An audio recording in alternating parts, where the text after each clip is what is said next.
হে everyone, আসসালামু আলাইকুম। আমি ফিরোজ, আপনারা দেখছেন ফিরোজ অফিসিয়াল। তো আজকে আমরা দেখব কিভাবে আমরা আমাদের ভোটার আইডি কার্ডের স্মার্ট কার্ড রেডি হয়েছে কিনা সেগুলো চেক করব। তো এই কাজটি আমরা অনলাইনে একই মাধ্যমে মোবাইলে এবং পিসিতে দেখতে পারবো।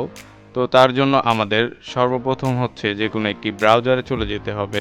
তো আমরা হচ্ছে সবার আগে যে কোনো একটি ব্রাউজারে চলে যাব। আপনি একই কাজ মোবাইল দিয়েও করতে পারেন। তো আমি এখানে লিখবো হচ্ছে ব্রাউজারে এনআইডি স্মার্ট কার্ড স্ট্যাটাস। তো সবার উপরে যে ওয়েবসাইটটি আসবে সেটিতে আমরা ক্লিক করে দিব। দেখেন এটি হচ্ছে গভর্নমেন্ট ভেরিফাইড যে হচ্ছে ওয়েবসাইট, এটিতে ক্লিক করে দিব। দেন এখানে দেখেন হচ্ছে জাতীয় পরিচয়পত্র নাম্বার অথবা হচ্ছে ফর্ম নাম্বার, আর হচ্ছে নিচে দিবেন হচ্ছে আপনার জন্ম তারিখ। তো এগুলো দিবার পরে আপনার এখান থেকে একটি কোড আসবে যেটি হচ্ছে ক্যাপচা, এটা ফিল আপ করে নেবেন। দেন হচ্ছে এখান থেকে সাবমিটে ক্লিক করবেন। তো আমি হচ্ছে এখান থেকে এগুলো ফিল আপ করে নিচ্ছি।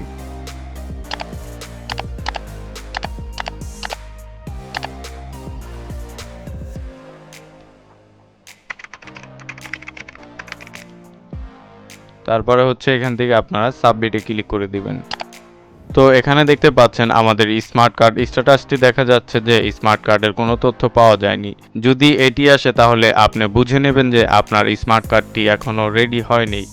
তো সেই ক্ষেত্রে আপনার হচ্ছে যদি দেখেন যে এখানে অন্য কিছু লেখা এসেছে, বক্স নাম্বার অথবা হচ্ছে সিরিয়াল নাম্বার, সেই ক্ষেত্রে আপনি আপনার নির্বাচন কমিশন অফিসে গিয়ে আপনার কার্ডটি সংগ্রহ করতে পারবেন।